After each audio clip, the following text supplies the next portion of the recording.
ಕೇಂದ್ರದ ವಿರುದ್ಧ ನಿಲ್ತಾ ಇಲ್ಲ ಕಾಂಗ್ರೆಸ್ ಅನುದಾನದ ಸಮರ. ತೆರಿಗೆ ತಾರತಮ್ಯದ ಬಗ್ಗೆ ಜನರ ಜೊತೆ ಸಿಎಂ ಮಾತುಕತೆ ಮಾಡಲಿದ್ದಾರೆ. ಇವತ್ತು ಸಾರ್ವಜನಿಕರ ಪ್ರಶ್ನೆಗೆ ಲೈವ್ ನಲ್ಲೇ ಸಿಎಂ ಸಿದ್ದರಾಮಯ್ಯ ಉತ್ತರವನ್ನ ಕೊಡ್ತಾರೆ. ಅನುದಾನದ ಜಟಾಪಟಿ ಏನಿದೆ ಅದು ಇನ್ನೂ ಮುಂದುವರೆದಿದೆ.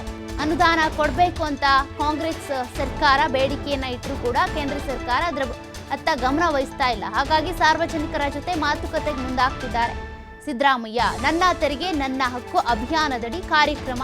ಇವತ್ತು ಎಕ್ಸ್ ಖಾತೆಯಲ್ಲಿ ಲೈವ್ ಬರ್ತಾರೆ ಸಿಎಂ ಸಿದ್ದರಾಮಯ್ಯ.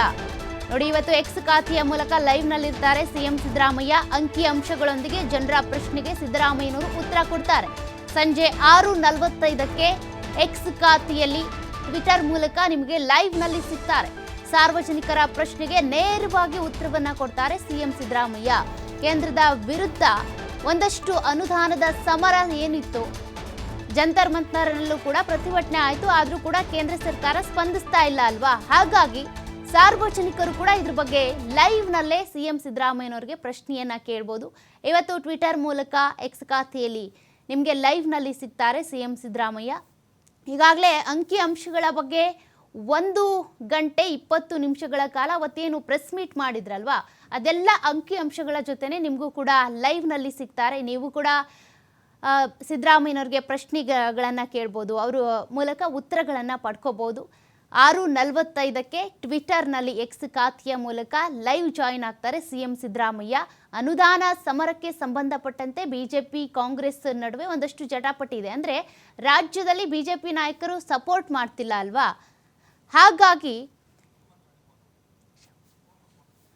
ಹಾಗಾಗಿ ಈ ಒಂದು ಪ್ರತಿಭಟನೆ ಮುಂದುವರಿತಾನೆ ಇದೆ. ಅದರಲ್ಲೂ ಕೂಡ ನನ್ನ ತೆರಿಗೆ ನನ್ನ ಹಕ್ಕು ಅಭಿಯಾನದಡಿ ಇವತ್ತು ಎಕ್ಸ್ ಖಾತೆಯಲ್ಲಿ ಸಿಎಂ ಸಿದ್ದರಾಮಯ್ಯ ಲೈವ್ ಬರ್ತಾರೆ. ಈ ಬಗ್ಗೆ ಹೆಚ್ಚಿನ ಮಾಹಿತಿಯನ್ನು ಕೊಡ್ತಾ ಹೋಗ್ತಾರೆ ನಮ್ಮ ಪ್ರತಿನಿಧಿ ಶಿವಕುಮಾರ್ ಜೋಹಳ್ಳಿ ಫೋನ್ ಸಂಪರ್ಕದಲ್ಲಿದ್ದಾರೆ. ಶಿವಕುಮಾರ್ ಜೋಹಳ್ಳಿ, ಒಂದಷ್ಟು ಪ್ರತಿಭಟನೆ ಮಾಡಿದ್ರು, ಅದೇ ರೀತಿಯಾಗಿ ವಿಧಾನಸಭೆಯಲ್ಲೂ ಕೂಡ ಕಲಾಪದಲ್ಲೂ ಚರ್ಚೆ ಆಯಿತು. ಅದು ಯಾವುದಕ್ಕೂ ಕೂಡ ಕೇಂದ್ರ ಸರ್ಕಾರದಿಂದ ಸ್ಪಂದನೆ ಸಿಗ್ತಾ ಇಲ್ಲ. ಸದ್ಯಕ್ಕೆ ಸಿಎಂ ಸಿದ್ದರಾಮಯ್ಯನವರು ಇವತ್ತು ಲೈವ್ ಬರ್ತಾ ಇದ್ದಾರೆ ಟ್ವಿಟರ್ ಖಾತೆಯ ಮೂಲಕ. ಏನೆಲ್ಲ ಡೀಟೇಲ್ಸ್ ಇದೆ ಇದ್ರ ಬಗ್ಗೆ? ಸದ್ಯ ಇವತ್ತು ಸಂಜೆ 6:45ಗೆ ಟ್ವಿಟ್ಟರ್ ಎಕ್ಸ್ ಖಾತೆಯಲ್ಲಿ ಸಿಎಂ ಸಿದ್ದರಾಮಯ್ಯ ಅವರು ಲೈವ್ ಬರ್ತಾ ಇದ್ದಾರೆ. ಅಂದ್ರೆ ಸಾರ್ವಜನಿಕರಿಗೆ ತೆರಿಗೆಯ ವಿಚಾರದ ಬಗ್ಗೆ ಸಾರ್ವಜನಿಕರು ಕೇಳುವಂತಹ ಪ್ರಶ್ನೆಗಳಿಗೆ ನೇರವಾಗಿ ಮುಖ್ಯಮಂತ್ರಿಗಳಿಗೆ ಉತ್ತರವನ್ನ ಕೊಡಲಿದ್ದಾರೆ. ಯಾಕೆಂದ್ರೆ ಈಗಾಗಲೇ ಸಾಕಷ್ಟು ಚರ್ಚೆಗಳಾಗ್ತಾ ಇದೆ ತೆರಿಗೆ ವಿಚಾರದಲ್ಲಿ, ಜೊತೆಗೆ GST ವಿಚಾರದಲ್ಲಿ, ಹಾಗೆ ರಾಜ್ಯಕ್ಕೆ ಬರಬೇಕಾದಂತ ಅನುದಾನದ ವಿಚಾರದಲ್ಲಿ ಸಾಕಷ್ಟು ಗೊಂದಲಗಳಿದೆ. ಈ ಕಡೆ ಸಿದ್ದರಾಮಯ್ಯ ಅವರು ಈಗಾಗಲೇ ಸುದೀರ್ಘವಾದಂತ ಸುದ್ದಿಗೋಷ್ಠಿಯನ್ನ ಮಾಡಿ ಅಂಕಿ ಅಂಶಗಳ ಸಮೇತ ನಮಗೆ ಎಷ್ಟು ಅನುದಾನ ಬರಬೇಕಾಗಿದೆ, ಯಾವ್ಯಾವ ವರ್ಷಗಳಲ್ಲಿ ಎಷ್ಟೆಷ್ಟು ಅನುದಾನದ ಕೊರತೆ ಆಗಿದೆ, ಕೇಂದ್ರ ಸರ್ಕಾರದಿಂದ GST ಬಾಕಿ ಎಷ್ಟು ಇಲ್ಲಿಯವರೆಗೆ ಉಳ್ಕೊಂಡಿದೆ, ಇದರ ಬಗ್ಗೆ ಸಮಗ್ರವಾಗಿ ಮಾಧ್ಯಮಗಳ ಮುಂದೆ ಮಾಹಿತಿಯನ್ನ ಕೊಟ್ಟಿದ್ರು. ಆದ್ರೆ ಅದಕ್ಕೂ ಕೂಡ ಬಿಜೆಪಿ ನಿರ್ಮಲಾ ಸೀತಾರಾಮನ್ ಅವರು ಸಂಸತ್ನಲ್ಲೇ ಸ್ಟೇಟ್ಮೆಂಟ್ ಅನ್ನು ಕೂಡ ಕೊಟ್ಟಿದ್ರು. ನಾವು ಯಾವುದೇ ಬಾಕಿಯನ್ನ ಕೊಡ್ಬೇಕಾಗಿಲ್ಲ, ಎಲ್ಲವನ್ನೂ ಕೂಡ ನಾವು ಕೊಟ್ಟಿದ್ದೇವೆ ಕರ್ನಾಟಕಕ್ಕೆ ಅಂತೇಳಿ ಸ್ಟೇಟ್ಮೆಂಟ್ ಅನ್ನ ಕೊಟ್ಟಿದ್ರು. ಸೊ ಹಾಗಾಗಿ ಇದರ ವಿರುದ್ಧ ಕೂಡ ಮುಖ್ಯಮಂತ್ರಿಗಳು ಧ್ವನಿಯನ್ನ ಎತ್ತಿದ್ರು.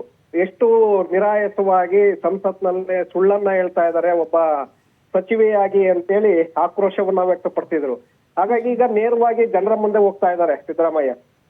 ಜನರಲ್ಲೂ ಕೂಡ ಸಾಕಷ್ಟು ಗೊಂದಲಗಳಿದೆ. ಇವ್ರು ಹೇಳ್ತಾ ಇರೋದು ನಿಜನಾ ಅಥವಾ ಅವ್ರು ಹೇಳ್ತಾ ಇರುವಂತದ್ದು ನಿಜನಾ ಅನ್ನುವಂತ ಗೊಂದಲಗಳಿದೆ. ಆ ಗೊಂದಲಗಳಿಗೆ ತೆರೆ ಎಳೆಯುವಂತ ಒಂದು ಹಿನ್ನೆಲೆಯಲ್ಲಿ ಇವತ್ತು ನೇರವಾಗಿ ಲೈವ್ ಮೂಲಕ ಜನರನ್ನ ತಲುಪೋದಕ್ಕೆ ಮುಖ್ಯಮಂತ್ರಿಗಳು ಮುಂದಾಗಿದ್ದಾರೆ. ಇವತ್ತು 6:45ಗೆ ಜನರು ನೇರವಾಗಿ ಪ್ರಶ್ನೆಗಳನ್ನ ಕೇಳ್ಬೋದು. ತೆರಿಗೆ ಸಂಬಂಧಪಟ್ಟಂತೆ ಕೇಂದ್ರದಿಂದ ಎಷ್ಟು ಅನುದಾನ, ಯಾವ್ಯಾವ ವಿಚಾರದಲ್ಲಿ ಬೆಳೆ ನಷ್ಟದ ಪರಿಹಾರ ಇರಬಹುದು, ಬರ ಪರಿಹಾರ, ಹಾಗೆ GST ಬಾಕಿ ಸೇರಿದಂತೆ ಎಷ್ಟು ಅನುದಾನ ಬರಬೇಕಾಗಿದೆ, ಮತ್ತೆ ರಾಜ್ಯದಿಂದ ಎಷ್ಟು ತೆರಿಗೆ GST ಮೂಲಕ ಸಂಗ್ರಹ ಆಗ್ತಾ ಇದೆ, ಅದು ಕೇಂದ್ರಕ್ಕೆ ಎಷ್ಟು ಹೋಗ್ತಾ ಇದೆ, ಕೇಂದ್ರದಿಂದ ನಮ್ಗೆ ವಾಪಸ್ ಅದರಲ್ಲಿ ಎಷ್ಟು ಪಾಲು ಬರಬೇಕಾಗತ್ತೆ, ಯಾವ್ಯಾವ ರಾಜ್ಯಗಳಿಂದ ಎಷ್ಟು ತೆರಿಗೆ ಕೇಂದ್ರಕ್ಕೆ ಸಲ್ಲಿಕೆ ಆಗ್ತಾ ಇದೆ, ಇದರ ಬಗ್ಗೆ ಸಂಪೂರ್ಣವಾದಂತ ಮಾಹಿತಿಯನ್ನ ನೇರವಾಗಿ ಜನರಿಗೆ ಪ್ರಶ್ನೆಗಳಿಗೆ ಉತ್ತರವನ್ನ ಕೊಡಲಿದ್ದಾರೆ.